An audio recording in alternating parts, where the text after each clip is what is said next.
ষষ্ঠ শ্রেণী তোমাদের দ্বিতীয় পর্যায়ক্রমিক মূল্যায়নের ভূগোল বিষয়ের কিন্তু যে রায়মাটির প্রশ্নবিচিত্র আছে এবছরের, সেই প্রশ্নবিচিত্রার আমরা প্রথম যে স্কুলটা আছে, ওকে, মানে সেকেন্ড ইউনিট টেস্টের ফার্স্ট যে স্কুলটা আছে প্রশ্নবিচিত্রার রায়মার্টিনের, তার তার শর্ট প্রশ্নগুলো মানে 1, 2, 3 আর 4 মানে 4 পর্যন্ত শর্ট প্রশ্ন দিয়ে দিয়েছিলাম।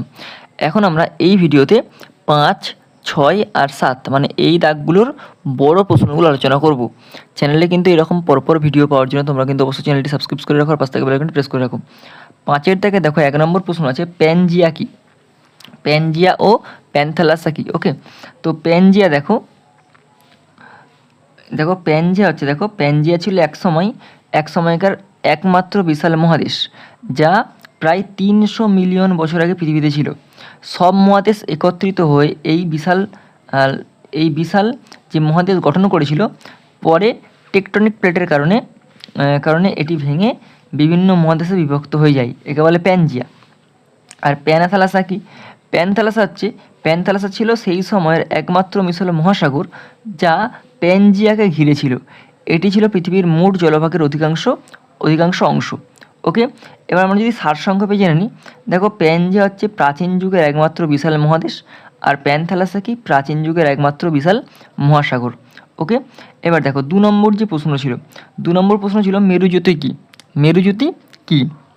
দেখো সংজ্ঞা দেখো, সূর্য থেকে আসা চার্জযুক্ত কণিকা মানে সৌর বায়ুমণ্ডলিক কণিকা যখন পৃথিবীর চৌম্বকীয় ক্ষেত্রের সাথে সংঘর্ষ করে তখন বায়ুমণ্ডলে উত্তেজনা সৃষ্টি হয়। সেই উত্তেজিত গ্যাস পরমাণু আণবিকরা কি হয়? আলোক রূপে বিকিরণ হয়, আলোক রূপ নিয়ে বিকিরণ হয়ে করে মেরুজ্যোতি নামে সৃষ্টি করে। ওকে, এবার দেখেন নামকরণ কি? একে দেখো উত্তর গোলার্ধে মেরুজ্যোতি বলে, একে বলে অ্যারোরা বোরেলিস বলে। ওকে, আবার দক্ষিণ গোলার্ধে অ্যারোরা অস্ট্রেলিয়াস বলে। ওকে, সৃষ্টির কারণ দেখো, এই যে মেরুজ্যোতি সৃষ্টির কারণ কি? দেখো 1 নম্বর যে সূর্য থেকে বিপুল পরিমাণ প্রোটন ও ইলেকট্রন নির্গমন হয়। 2 নম্বর দিয়েছে কি? 2 নম্বর দেখো চার্জযুক্ত কণিকাগুলো পৃথিবীর চৌম্বক ক্ষেত্র বরাবর প্রবেশ করে। 3 নম্বর দেখো মেঘেলা উচ্চ বায়ুমণ্ডলে সংঘর্ষিত করে আলো সৃষ্টি করে। প্রধান বৈশিষ্ট্য কি? অ্যাকচুয়ালি প্রধান বৈশিষ্ট্য ইম্পর্টেন্ট, এটা কিন্তু সার বিভিন্ন রং হচ্ছে যেমন সবুজ, গোলাপি, লাল, বেগুনি ইত্যাদি হয়। হালকা ছায়া নীল ও সবুজ ঢেউয়ের মতো চিত্রণ করে। মূলত মেরু অঞ্চল যেমন আন্টার্কটিক ও আন্টার্কটিকা থেকে দৃশ্যমান। ওকে, নেক্সট প্রশ্ন দেখো সমসম রেখা কাকে বলে? সমসম রেখা কাকে বলে? দেখো সমসম রেখা হলো মানচিত্রে আঁকা এমন একটি কাল্পনিক রেখা যা একই তাপমাত্রাযুক্ত বিভিন্ন স্থানকে যুক্ত করে। অর্থাৎ যেসব স্থানে একই সময় একই তাপমাত্রা বিরাজ করেছে সেই স্থানগুলোকে যুক্ত করে যে রেখা তৈরি হয় তাকে বলে সমসম রেখা। ওকে, এবার দেখো উদাহরণ কি? উদাহরণ যদি আমরা দিই, যদি কোনো মানচিত্রে 30 ডিগ্রি সেলসিয়াস বা 30 ডিগ্রি সি তাপমাত্রাযুক্ত স্থানগুলোকে যুক্ত করে একটি রেখা আঁকা হয়, তবে সেই রেখাটি হবে 30 ডিগ্রি সেলসিয়াস সমসম রেখা। এর মূল বৈশিষ্ট্য কি? দেখো সমসম রেখার মূল বৈশিষ্ট্য হচ্ছে সমসম রেখা একটি নির্দিষ্ট সময়ে নির্দিষ্ট তাপমাত্রার স্থানগুলোকে যুক্ত করে। এই রেখাগুলির সাহায্যে পৃথিবীর বিভিন্ন অঞ্চলের তাপমাত্রা বন্টন বোঝা যায়, আর আবহাওয়া ও জলবায়ুর বিশ্লেষণ হচ্ছে সমসম রেখা। ওকে, এরপরের প্রশ্ন লু কি? লু হলো এক ধরনের গরম ও শুষ্ক বাতাস, যা মূলত ভারতবর্ষের উত্তর পশ্চিম অংশে গ্রীষ্মকালে প্রবাহিত হয়। এবার আমরা লু সম্পর্কে ভালো করে জেনে নিই। লু কোথায় হয়? লু হয় মেনলি ভারতবর্ষের উত্তর পশ্চিম অঞ্চলে, যেমন পাঞ্জাব, হরিয়ানা, রাজস্থান, উত্তরপ্রদেশ, বিহার প্রভৃতি অঞ্চলে কিন্তু লু হয়। কবে হয়? সাধারণত গ্রীষ্মকাল এপ্রিল থেকে জুন মাসের মধ্যে কিন্তু লু প্রবাহিত হয়। এরপর দেখো এর ধরনটা কি? ধরন হচ্ছে এটি খুবই গরম, শুষ্ক এবং তীব্র গতিসম্পন্ন ঝোড়ো হাওয়া।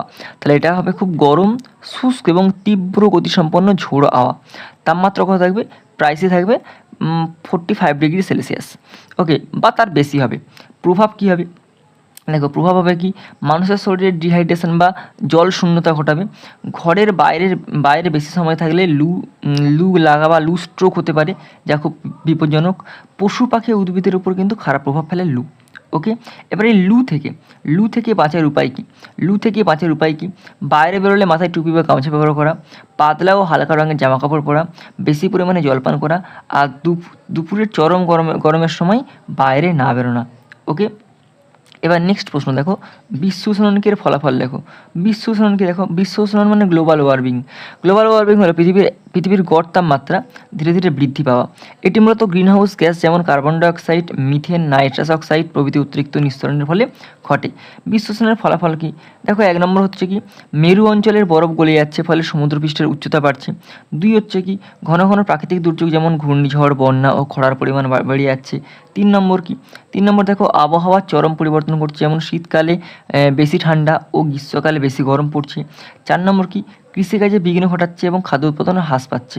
5 নম্বর দেখো কি দিয়েছে আমরা, অন্যান্য অনেক প্রাণী উদ্ভিদের প্রজাতির বিলুপ্তির মুখে পড়ছে।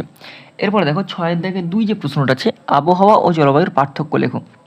আমরা আবহাওয়া জলবায়ুর পার্থক্যটা দেখিনি, তোমার বইতেই আছে, তোমাকে পড়ে দিচ্ছি। আবহাওয়া জলবায়ুর পার্থক্য। আবহাওয়া কি আবহাওয়া কোনো নির্দিষ্ট স্থানে নির্দিষ্ট সময়ের বায়ুমণ্ডলের বিভিন্ন উপাদানের অবস্থা। জলবায়ু কি জলবায়ু হলো কোনো অঞ্চলের 30 থেকে 35 বছরের আবহাওয়ার গড় অবস্থা। আবহাওয়া কি আবহাওয়া প্রতিদিন এমনকি প্রতি মুহূর্তে বদলায়, জলবায়ু কিন্তু প্রতিদিন বদলায় না। আবহাওয়া স্বল্প পরিসরে পরিবর্তিত হয়, জলবায়ু কিন্তু বিস্তৃত অঞ্চলভেদে পরিবর্তিত হয়। ওকে, এরপরে নেক্সট যেটা আছে, অরণ্য সংরক্ষণ বলতে কী বোঝো। এরপরে যেটা প্রশ্ন পাচ্ছি আমরা, এরপর যে প্রশ্ন পাচ্ছি দেখো, অরণ্য সংরক্ষণ বলতে কী বোঝো। অরণ্য সংরক্ষণ বলতে বনভূমি এবং তার বাস্তুতন্ত্রকে ধ্বংসের হাত থেকে রক্ষা করা ও টিকিয়ে রাখার জন্য গৃহীত বিভিন্ন পদক্ষেপ বোঝানো হয়। এর উদ্দেশ্য হলো বনজ উদ্ভিদ ও প্রাণীজ সম্পদের সুরক্ষা, পরিবেশের ভারসাম্য রক্ষা করা, মাটির ক্ষয় প্রতিরোধ এবং জলবায়ু পরিবর্তন রোধ করা।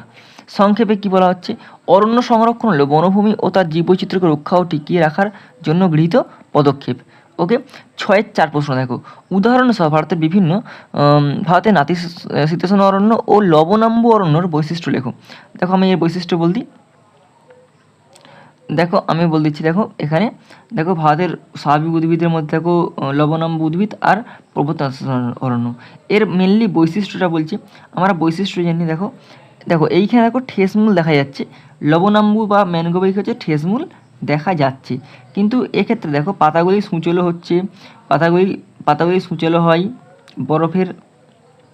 বরফে সূচলো হয়, বরফ জমে থাকতে পারে না, গাছগুলো দেখতে মোচার মতো হয়, সোজাভাবে অনেক দূর পর্যন্ত উঠে যায় আর কাণ্ড নরম হয়। এটা কোথায় দেখা যায়, ম্যানগ্রোভ দেখা যায় মেনলি সুন্দরবনে, ওড়িশার চিল্কা উপহ্রদে, অন্ধ্রপ্রদেশের কোরেলু, এগুলোতে কিন্তু ম্যানগ্রোভ অরণ্য দেখা যায়। আর এটা দেখা যায় কোথায়, হিমালয় পার্বত্য অঞ্চলের, জম্মু কাশ্মীরে, হিমাচল প্রদেশ, উত্তরাখণ্ডে কিন্তু এটা দেখা যায়। ওকে, নেক্সট যে প্রশ্ন আছে, নেক্সট দেখো পৃথিবীর বায়ুমণ্ডলের স্তর বিন্যাস করো। প্রথমে হচ্ছে ট্রপোস্ফিয়ার, এটি পৃথিবীর সবথেকে নিচের স্তর, উচ্চতা 0 থেকে 12 কিমি, মানে ভূপৃষ্ঠ থেকে 12 কিমি পর্যন্ত উপরে অবস্থিত। আবহাওয়া মেঘ বৃষ্টি এই স্তরে ঘটে, আবহাওয়া হচ্ছে কি মেঘ বৃষ্টি স্তরে ঘটে। তাপমাত্রা উচ্চতার সাথে সাথে হ্রাস পায়, যত আমরা উপরে উঠবো তত কিন্তু তাপমাত্রা কমতে থাকবে। ওকে, এরপর নেক্সট হচ্ছে স্ট্র্যাটোস্ফিয়ার, উচ্চতা কত 12 থেকে 50 কিমি। এখানে স্ট্র্যাটোস্ফিয়ারে এখানে ওজোন স্তর বা ওজোন লেয়ার অবস্থিত, যা সূর্যের অতিবেগুনি রশ্মি শোষণ করছে। এই স্তরে তাপমাত্রা ধীরে ধীরে বাড়ে। বিমান সাধারণত এই স্তরের উপর চলে, মানে জেট প্লেনগুলো কী হয় স্ট্র্যাটোস্ফিয়ার দিয়ে কিন্তু চলাচল করে। নেক্সট কী আছে, মেসোস্ফিয়ার কি প্রায় 50 থেকে 80 কিমি পর্যন্ত উচ্চতা। এই স্তরের তাপমাত্রা আবার কমতে শুরু করে, উল্কা বা মহাজাগতিক যে সমস্ত বস্তুগুলো এই স্তরে এসে জ্বলে যায়। এরপর দেখো থার্মোস্ফিয়ার কি দেখো, উচ্চতা কত হয়েছে 80 থেকে 500 কিমি বা তার বেশি। এই স্তরের তাপমাত্রা কিন্তু দ্রুত বৃদ্ধি পায়। অরোরা বা মেরুজ্যোতি এই স্তরে সৃষ্টি হয়, কৃত্রিম উপগ্রহ কিন্তু এই স্তরে ঘোরে। এরপর আছে এক্সোস্ফিয়ার, এটি হচ্ছে বায়ুমণ্ডলের সবথেকে উপরের স্তর, উচ্চতা হচ্ছে 500 কিমি থেকে শুরু করে আপ টু কয়েক হাজার কিমি পর্যন্ত বিস্তৃত। এই স্তরে বায়ুর ঘনত্ব অত্যন্ত কম, এটি মহাশূন্যের সাথে কিন্তু মিশে যায়। নেক্সট প্রশ্ন দেখো 7-2, পৃথিবীর তাপমণ্ডলের বিবরণ দাও। আমরা এই প্রশ্নটা একটু দেখে নিই। দেখো পৃথিবীর তাপমণ্ডল, এখানে দেখো নিরক্ষীয় অঞ্চল থেকে 2 মেরুর দিকে তাপের পরিমাণ ক্রমশ কমে, কারণ হলো সূর্যরশ্মি পাতনকোণের তফাৎ।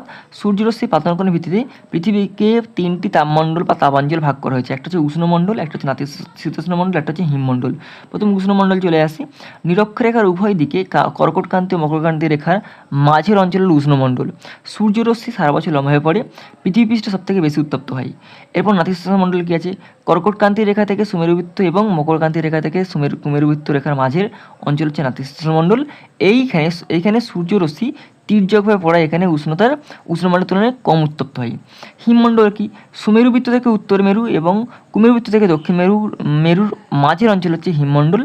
সূর্যরশ্মি সারা বছর বেশি তির্যকভাবে পড়ায় এখানে কিন্তু উত্তাপ সবথেকে কম হয় এবং এখানে কিন্তু সারা বছর ঠান্ডা থাকে। এখানে দেখো চিত্র দিয়েছে, আমরা চিত্র দিয়ে দেখে নাও উষ্ণমণ্ডল, উপরে হিমমণ্ডল, নিচে হিমমণ্ডল, ঠিক আছে। এখানে উত্তর মানে দক্ষিণ। সাথে 3 দেখো ভারতের জলবায়ুর উপর মৌসুমের প্রভাব আলোচনা করো। প্রভাব মেন যেটা ইম্পর্টেন্ট প্রভাবটা, একটা হচ্ছে বর্ষা সৃষ্টি ও বৃষ্টিপাত। গ্রীষ্মকালে ভারতীয় উপমহাদেশের স্থলভাগে নিম্নচাপের অঞ্চল সৃষ্টি হয় এবং সমুদ্র থেকে আর্দ্র পূর্বলি ও দক্ষিণ পশ্চিম মৌসুমে প্রভাবিত হয়। এরপর দেখো এই বায়ু হিমালয় ও অন্যান্য পর্বতের সঙ্গে ধাক্কা খেয়ে ভারী বৃষ্টিপাত ঘটায়। ভারতের মোট বার্ষিক বৃষ্টিপাতের 75% কিন্তু মৌসুমী বৃষ্টিপাতের পরিমাণে হয়ে থাকে। 2 দেখো কৃষির উপর প্রভাব। ভারতের কৃষি প্রধানত বর্ষার উপর নির্ভরশীল।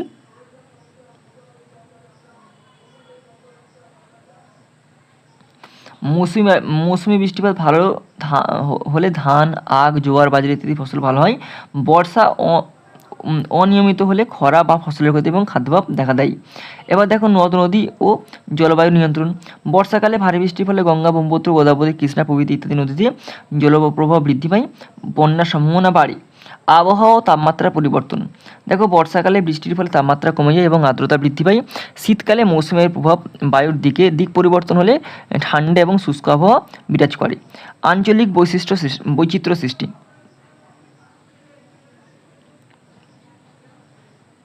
দেখো আঞ্চলিক বৈশিষ্ট্য সৃষ্টি দিচ্ছে মৌসুমী বায়ুর কারণে ভারতের বিভিন্ন অঞ্চলে বৃষ্টিপাতের তারতম্য দেখা যায়, যেমন চেরাপুঞ্জি মৌসুমী বায়ু কিন্তু ভারী বৃষ্টিপাত হয়।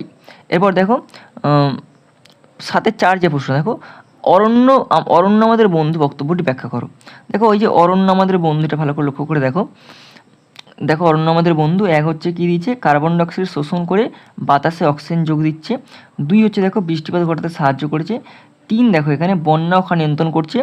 4 দেখো মধু, মোম, গদ, রজন, আঠা পাওয়া যাচ্ছে। 5 দেখো মাটির ক্ষয় কমাচ্ছে। 6 দেখো বন্যপ্রাণীর আবাসস্থল হচ্ছে আমাদের অরণ্য। বাস্তুতন্ত্রের ভারসাম্য বজায় রাখছে আমাদের অরণ্য। কাঠ শিল্প, কাগজ শিল্প, কাঁচামাল সরবরাহ করছে অরণ্য। ওকে, এই হচ্ছে অরণ্য আমাদের বন্ধুর মেন আলোচনা করে দিলাম। চ্যানেলে কিন্তু এরকম পরপর ভিডিও পাওয়ার জন্য তোমরা কিন্তু অবশ্যই চ্যানেলটি সাবস্ক্রাইব করে রাখো, পাশে থাকা বেল আইকনটি প্রেস করে রাখো।